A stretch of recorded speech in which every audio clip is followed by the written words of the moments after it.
Bonjour tout le monde! Bienvenue sur ma chaîne Gros Bébé Loup.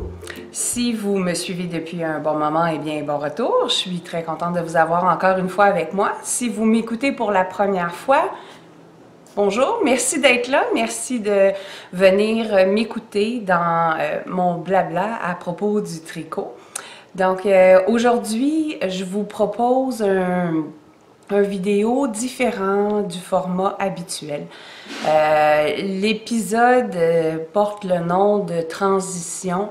C'est bel et bien ce que je suis en train de faire. Je suis en train de faire une espèce de transition, un changement.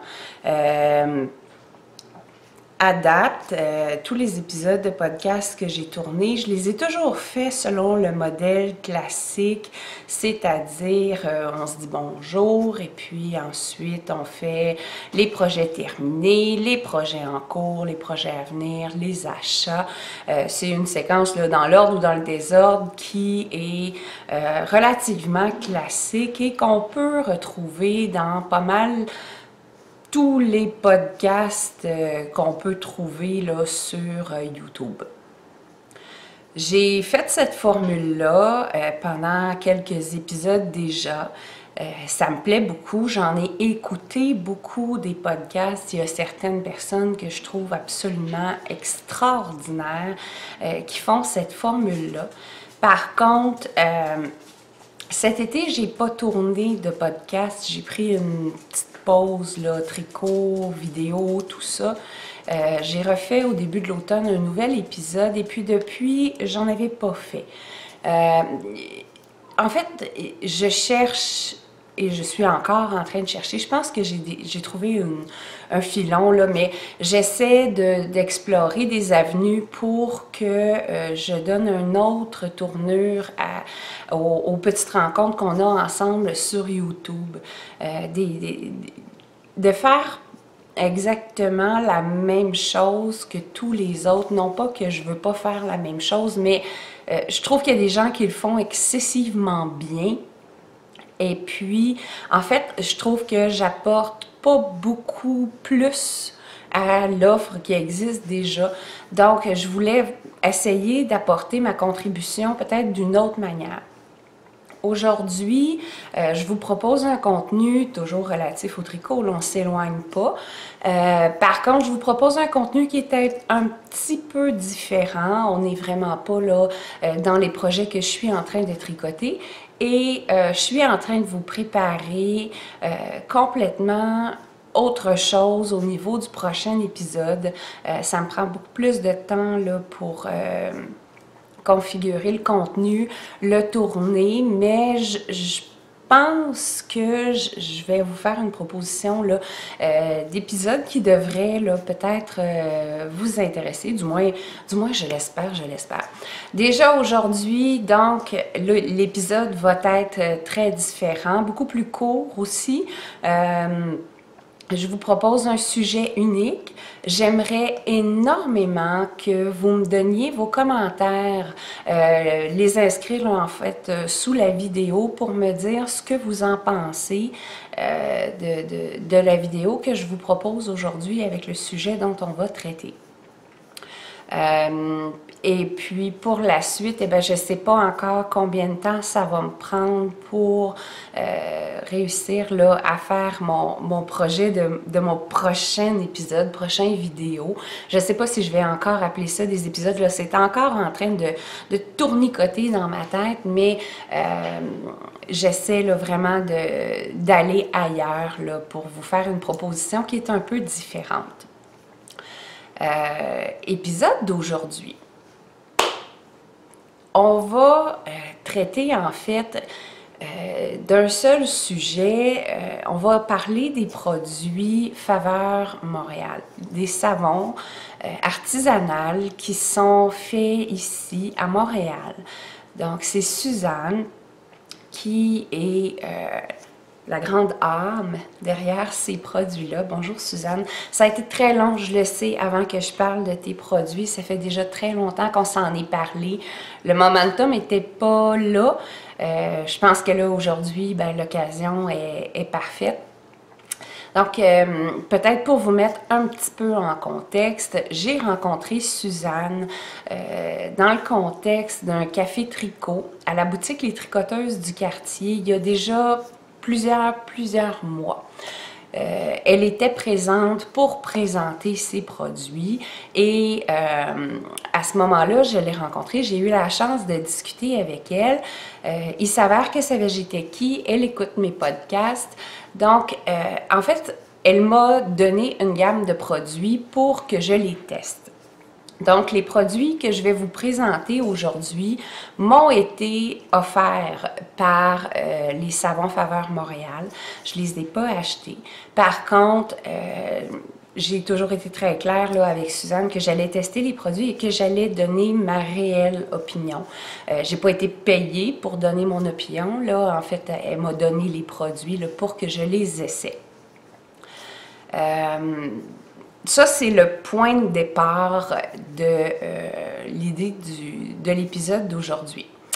Je vais vous montrer, en fait, j'ai 4 produits différents, 3 qui ont exactement la même odeur et un autre que Suzanne m'a donné un petit peu plus tard quand on s'est rencontrés au Festival Twist.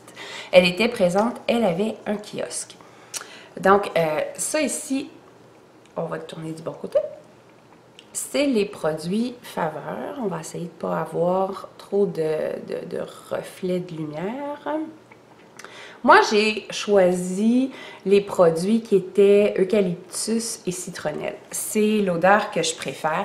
Je trouve que les odeurs qui sont présentes pour les produits de la laine, parce que là, on va... Ben, de la laine.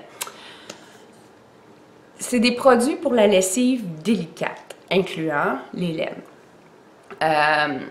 Il y a quelques odeurs. Je trouve que les odeurs qui sont disponibles pour les produits Savon Faveur sont quand même assez polarisantes en termes de j'aime ou je n'aime pas.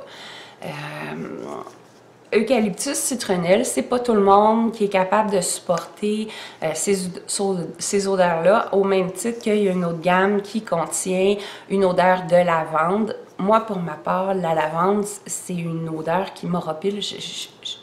Horripile? Horripile. On va dire que c'est horripile. C'est une odeur que je n'aime pas. Je suis pas capable. Je trouve ça insupportable, l'odeur de la lavande. Donc, c'est sûr que cette gamme-là de produits, pour moi, c'était moins intéressant. Par contre, moi, l'odeur de l'eucalyptus, j'adore ça. J'ai donc une gamme de savons pour la lessive délicate que Suzanne m'a offert. J'ai la bouteille ici, qui est un savon liquide, là, on le voit, puis il est bien liquide, puis là, à force de le brasser, je l'ai fait mousser.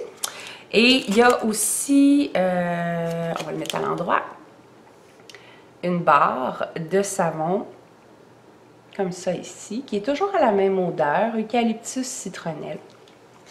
Celle-là, vous pouvez voir, là, le savon, il est tout neuf. Je ne l'ai pas utilisé, mais je vais quand même vous en parler. Donc ça, c'est les 2 produits pour laver les tissus délicats. J'ai utilisé à quelques reprises déjà le savon liquide pour laver et aussi pour bloquer mes tricots. Ce que je peux vous dire, peut-être vous parler du processus. La première fois que j'ai testé le savon, j'ai lavé mon pull et à la seconde où je l'ai mis dans mon bac dans lequel je fais ma lessive pour mes tricots, l'eau est devenue complètement blanche, très laiteuse. Puis là, j'ai fait « Ah! » J'ai-tu fait une gaffe? Qu'est-ce que j'ai fait? Mais finalement, après avoir discuté avec Suzanne puis discuté avec d'autres personnes, en fait, c'est une réaction là, au pH entre la laine, le savon et puis les différentes composantes. Et moi, je suis archi nulle en chimie, en physique, en sciences, en tout ça, pas bonne. Pas bonne du tout. Fait que je suis pas capable de vous expliquer c'est quoi qui se passe, mais c'est une réaction bien normale qui n'a pas d'impact. Donc, j'ai fait un trempage. Vu que c'est un savon, ça nécessite un rinçage. Les tricots se rincent bien. C'était pas difficile, là. J'ai vidé mon eau, j'ai fait retremper là, dans l'eau claire. Et puis, je pense que j'ai répété comme 2 ou 3 fois là, en brassant ma soupe de chandail. Et puis, tout était bien. Ce que je peux vous dire, c'est vraiment l'odeur qui... je vais arrêter de le bouger parce que je vais finir par faire un dégât de savon. L'odeur s'imprègne dans le tricot. Il sent merveilleusement bon après l'avoir lavé. Des fois, les laines, que ce soit une laine industrielle, que ce soit une laine teinte à la main par un artisan, la teinture peut avoir une odeur qui est un peu désagréable, sans compter que parfois ça sent aussi le mouton mouillé. C'est pas plus agréable, moi à mon avis, j'aime pas beaucoup cette odeur animale là. Donc le savon imprègne là, vraiment au niveau du tricot l'odeur. J'ai beaucoup aimé ça. Pour ce qui est de la barre, j'ai pas eu d'accident qui a nécessité que je puisse prendre ma barre puis aller frotter mon tricot là, que j'aurais sali. Par contre, je laisse la petite barre qui sent super bon. Je la laisse dans mon tiroir de laine. Puis ça met de l'odeur dans mes tricots. Puis je vais vous reparler de l'odeur un petit peu plus tard. Sinon, dans les autres produits que Suzanne m'a donné, elle m'a donné un baume pour les mains. En fait, je vais vous le montrer, puis là, il y a des petits trous dedans parce que j'en ai quand même utilisé un peu. Ça a beaucoup la texture d'une cire. On dirait vraiment que c'est de la cire. Et puis moi, je suis quelqu'un qui a la peau très, très, très sèche. L'hiver, c'est tellement sèche que ça en fait des blessures. J'aime pas mettre de la crème à main parce que je fais du tricot. Et puis moi, tricoter puis avoir la laine qui me colle sur les doigts parce que la crème à main a laissé mes mains collantes, grasses, j'aime pas ça. Donc, Suzanne m'avait dit, essaie le baume. Tu vas voir, en dedans de 5 minutes, les huiles sont absorbées par la peau et on les sent plus. Donc, je vous confirme, en effet, on en met une très petite quantité, là, ça se répand super bien, ça fond avec la chaleur de la peau et ça hydrate vraiment bien les mains, mais surtout, ça ne colle pas sur le tricot, ce qui est absolument formidable. Donc, ça pour moi, ça a été un petit bijou. Le dernier produit, c'est en fait une brume parfumée que Suzanne m'a remise quand on s'est rencontrés au festival Twist. Celle-là ici, elle a une odeur différente, donc elle s'appelle Océan Citron. Je vais juste la ressentir parce que ça sent bon. Ouais. Ça sent très légèrement citronné, là. Ça sent pas le Monsieur Net au citron, là. Je vous confirme, là. C'est vraiment une odeur agréable. C'est un déodorant. Donc, moi, avec mes bébés loups, je peux vous dire que mes sofas, ils sentent pas toujours le jardin de fleurs. Ils sentent le chien. J'ai testé là, la brume sur mes sofas pour pouvoir voir là, si ça pouvait retirer l'odeur. Ça fonctionne relativement bien.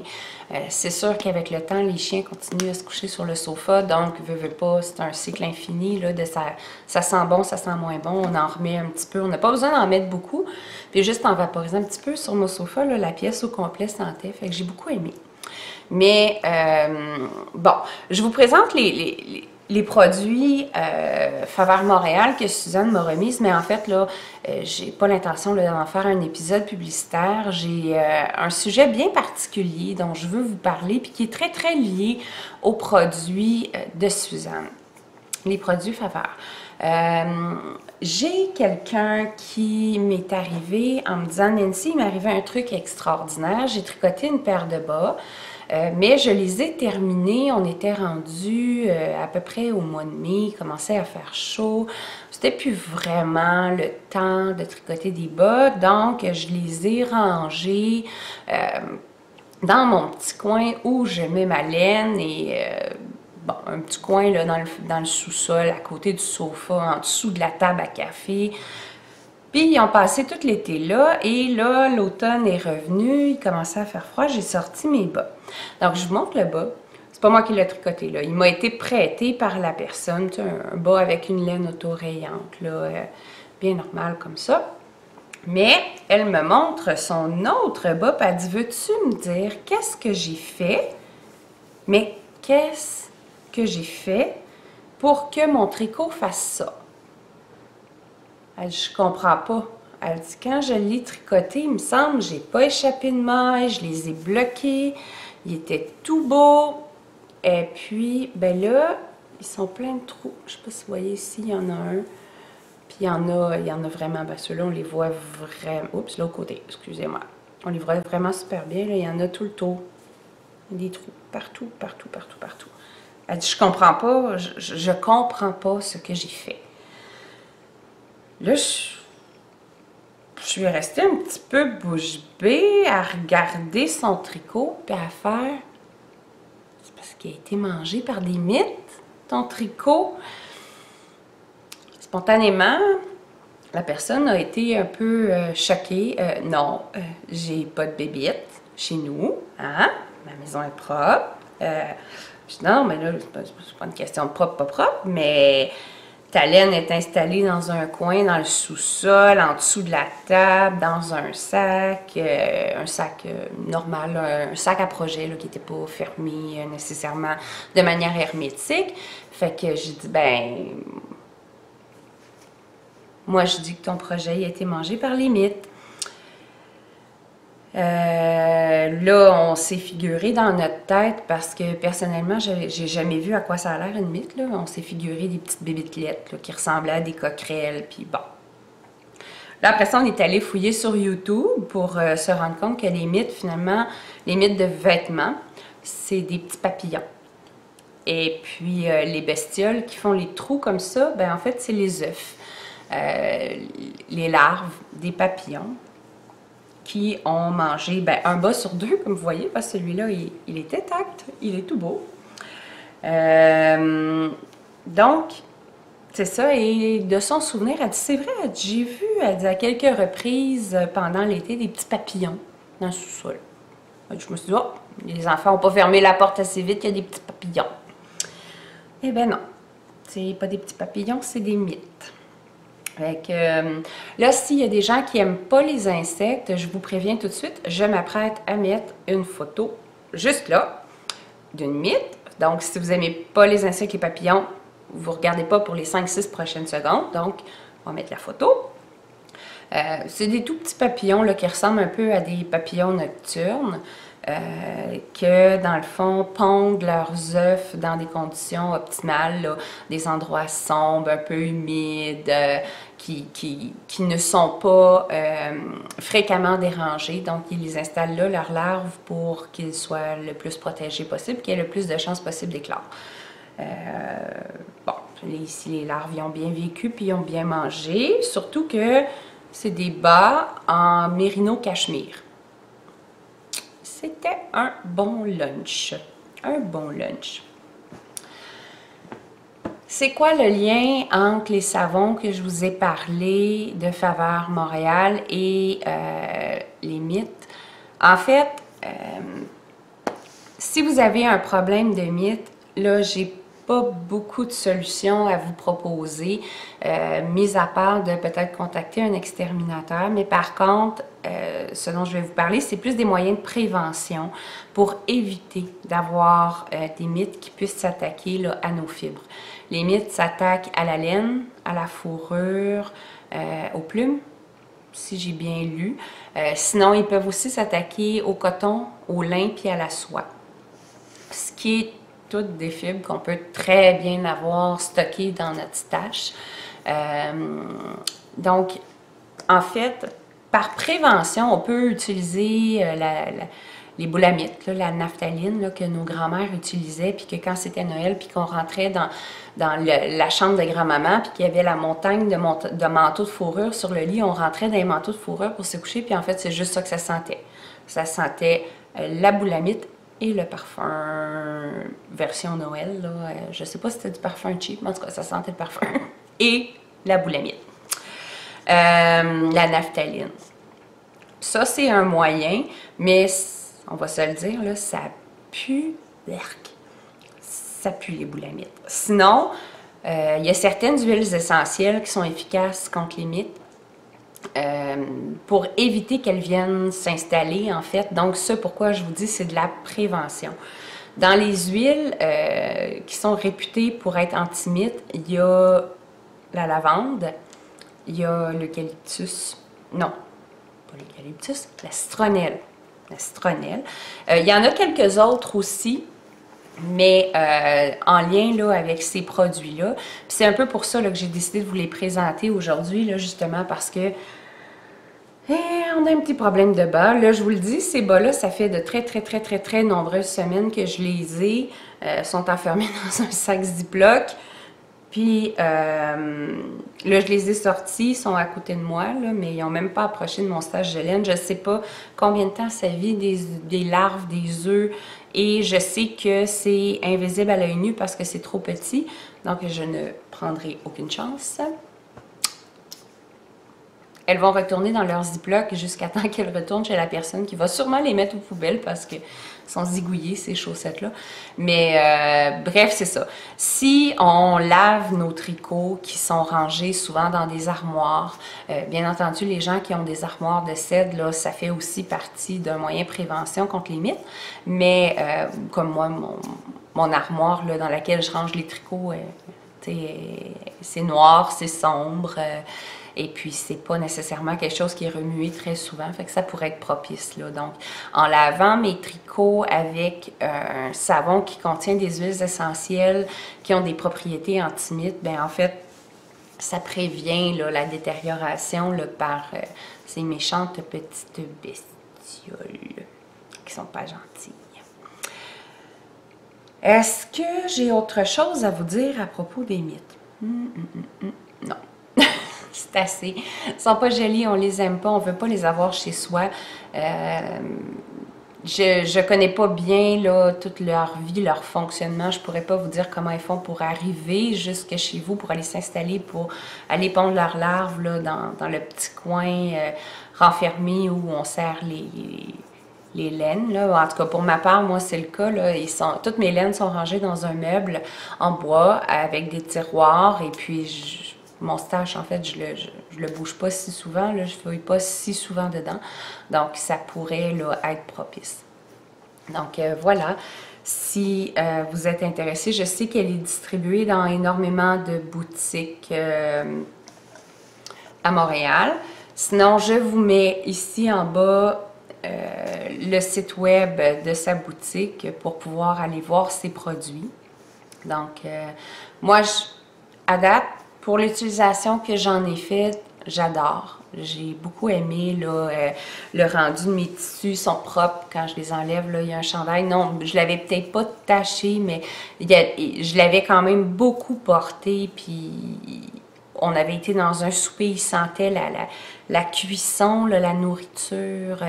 Et puis après avoir été lavé, l'odeur était complètement disparue. Puis on voyait qu'il avait été sali, mais là, il était maintenant là, vraiment tout propre.